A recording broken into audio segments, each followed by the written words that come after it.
The most terrifying day in American history happened quietly. There were no sirens. There was no warning. It was January 24th, 1961, a Tuesday. People in the small town of Goldsboro were waking up. They were farmers and shopkeepers. They were getting ready for a normal day. They had no idea that death was flying just above their heads.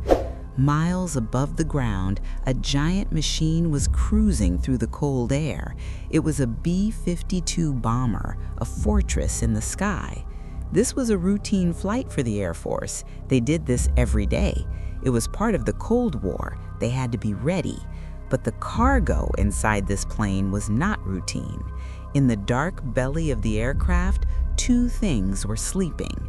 They were Mark 39 hydrogen bombs. These were not normal weapons. They were world enders. Each bomb was 260 times more powerful than the bomb used on Hiroshima. Together, they carried more power than all the explosives used in World War II. The flight was long. The plane was low on fuel. The pilot tried to meet a tanker plane in the sky to get more gas. Something went wrong. A leak started in the right wing.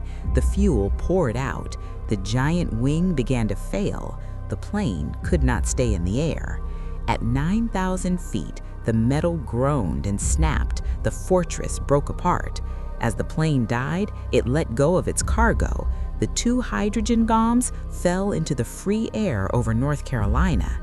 This is where the story becomes a nightmare. The bombs were designed to know when they were being dropped in a war. As they fell, the internal systems woke up. The bombs thought the Third World War had started.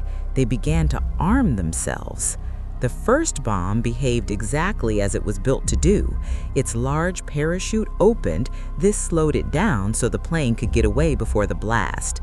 It drifted down gently. It landed upright in a muddy field near a stand of trees. It stood there like a dark monument. When the military team arrived, they found it standing there.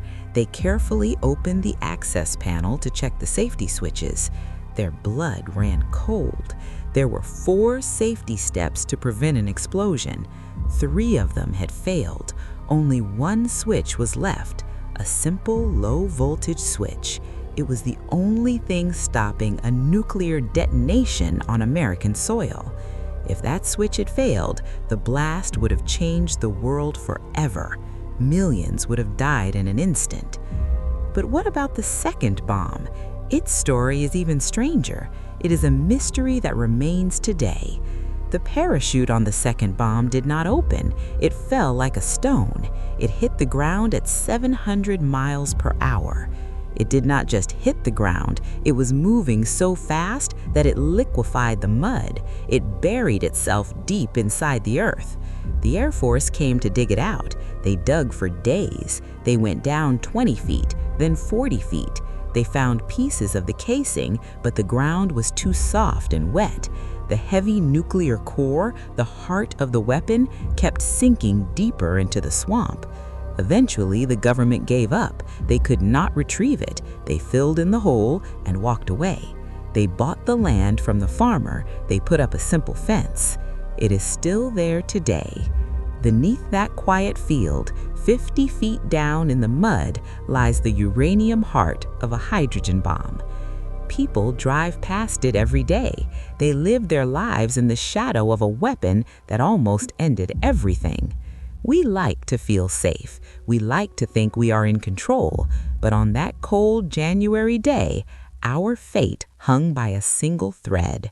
We survived because of luck. And sometimes luck is the only thing standing between us and the darkness.